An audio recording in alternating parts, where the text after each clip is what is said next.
Hi hello నేను మీ చందు శ్రీనివాస్. ఈరోజు మన వీడియోలో సేమ్యాలతోటి ఒక మంచి స్నాక్స్ అయితే చేసుకోబోతున్నాము. జనరల్గా మనము సేమ్యాలతోటి పాయసం కానీ లేకపోతే అదే స్వీట్ ఐటమ్స్ కానీ లేకపోతే ఉప్మా లేకపోతే పులావ్ లాగా చేసుకుంటాము. కానీ ఈసారి సేమ్యాలతోటి కాస్త డిఫరెంట్గా ఈవినింగ్ టైము టీ స్నాక్స్ తయారు చేసుకుంటున్నాము. వీటి కోసం నేను 1 కప్పు వరకు సేమ్యాలు తీసుకున్నాను. స్టవ్ ఆన్ చేసుకొని గిన్నె పెట్టుకొని సగం వరకు వాటర్ పోసుకొని 1 స్పూను నెయ్యి కానీ లేకపోతే ఆయిల్ కానీ వేసుకోవాలి. ఇలా నెయ్యి కానీ ఆయిల్ కానీ వేసుకోవడం వల్ల మనకి సేమ్యాలు అతుక్కుపోకుండా విడివిడిగా ఉంటాయి. ఇప్పుడు నీళ్ళు బాగా తెరిలిన తర్వాత మనం సేమ్యాలు వేసుకోవాలి. ఈ స్నాక్స్ టేస్ట్ అయితే చాలా డిఫరెంట్గా ఉంటుందండి, చాలా బాగుంటాయి, తప్పకుండా ట్రై చేయండి. ఈ సేమ్యాలను మనము కరెక్ట్గా ఉడికించుకోవాలి. జస్ట్ మనము ఉప్మాకి ఎలా ఉడికించుకుంటామో సేమ్ అలానే కరెక్ట్గా ఉడికించుకోవాలన్నమాట.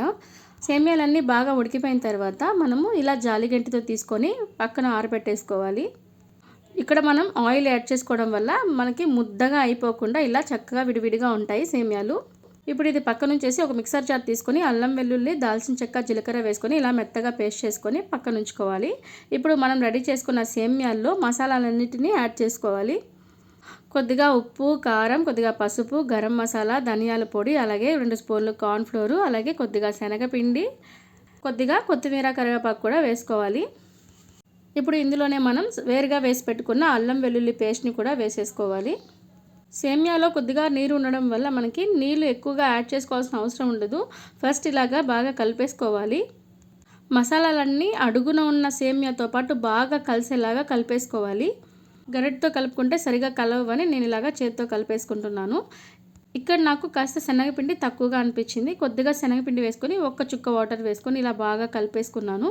ఎక్కువగా నీళ్ళు యాడ్ చేసుకోవాల్సిన అవసరం ఉండదు, మనకి కరెక్ట్గా వచ్చేస్తుంది ఈ కన్సిస్టెన్సీ. ఇలా వేసుకోవడానికి నూనెలో ఆయిల్ బాగా హీట్ ఎక్కిన తర్వాత మనం కొద్దిగా సేమ్యాలను తీసుకొని ఇలా వేసేసుకోవాలి. రౌండ్ షేప్స్లా వేసుకోకుండా కొద్దిగా జస్ట్ అలా తీసి అలా వేసుకున్నామంటే మనకి ఎడ్జెస్ ఇలా క్రిస్పీగా ఉంటాయి అన్నమాట.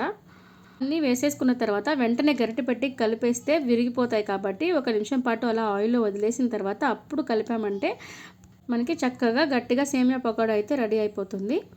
ముందుగా కలిపామంటే సేమ్యాలు విరిగిపోయి నూనెంతా సేమ్యాలు విడివిడిగా అయిపోతాయి కాబట్టి 1 నిమిషం ఆగి అప్పుడు కలిపెట్టాలి.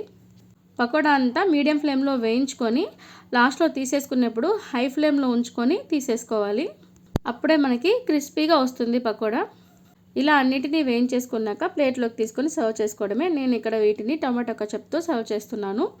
టేస్ట్ అయితే చాలా బాగున్నాయండి, తప్పకుండా ట్రై చేయండి. వీడియో కనుక మీకు నచ్చినట్లయితే లైక్ చేయండి. అలాగే ఈ రెసిపీని మీరు ఎప్పుడైనా ట్రై చేస్తుంటే కామెంట్ రూపంలో తెలియచేయండి. ఇంకా మన ఛానల్ కూడా సబ్స్క్రైబ్ చేయండి, పక్కనున్న బెల్ ఐకాన్ క్లిక్ చేయండి. Thanks for watching.